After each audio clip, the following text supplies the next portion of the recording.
And alas, the most recent addition to my already downtrodden resume was the perverse idea concocted by my editor to assemble a meal consisting solely of food items that had been identified by my local grocer as manager's specials. At the risk of a coronary occlusion, rickets, or canker sores, and in deference to my looming payment with the HOA, I accepted the challenge. The term manager's special is euphemistic in that the only thing special about them is their ability to induce intestinal anguish reminiscent of symptoms suffered by victims of bird flu. I am certain that you will not be green with envy when I describe the condition of the meat I was about to consume, which presented a literal manifestation of that precise figurative color description of the deadliest of the seven sins.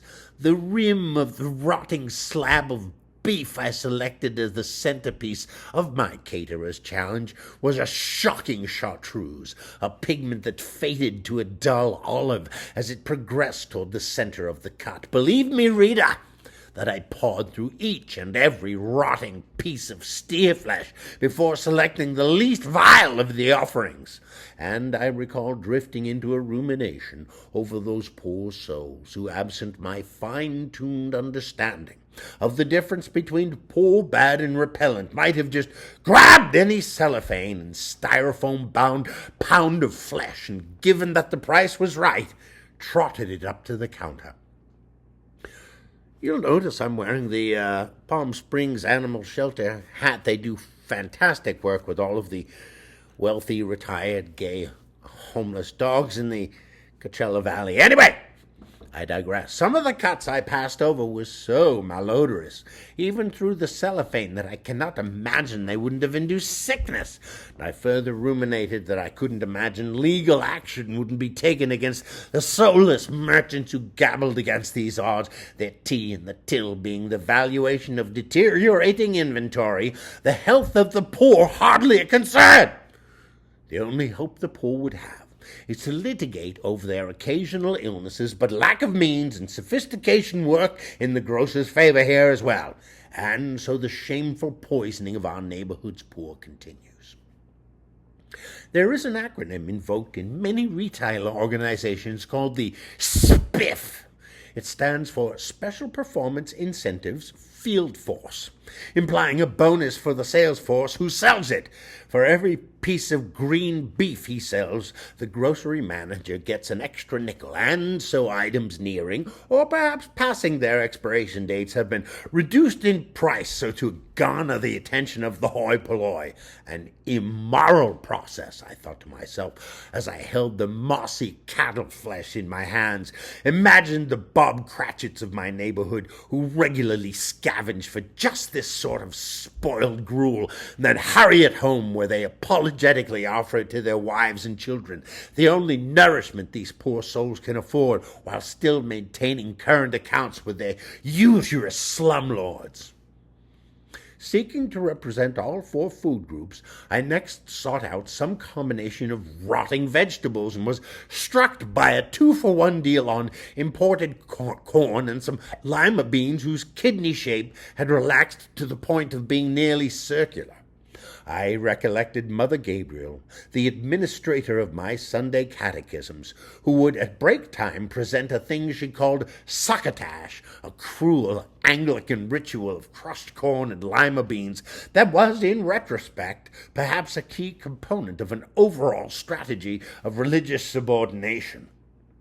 I selected a stale baguette of crusty French white and some wilting kiwi fruits for a garnish, along with a few wrinkled fingerling potatoes and a dessert of yellow custard from the deli whose use-by date was that very day. It all remained under $30 in preparing to feed myself and 3 guests. It was a dinner I feared was teetering on the brink of unhealthfulness and hardly bound for legend in the pantheon of great meals. As I began to prepare the meal, I found elements I could work with in each of the food selections. The baguette had a fresh center section whose crust was light, flaky, perfect, and it made for exquisite toast points upon which to drape the thin pounded strips of pan-seared beef loin with a garlic and shallot sauté.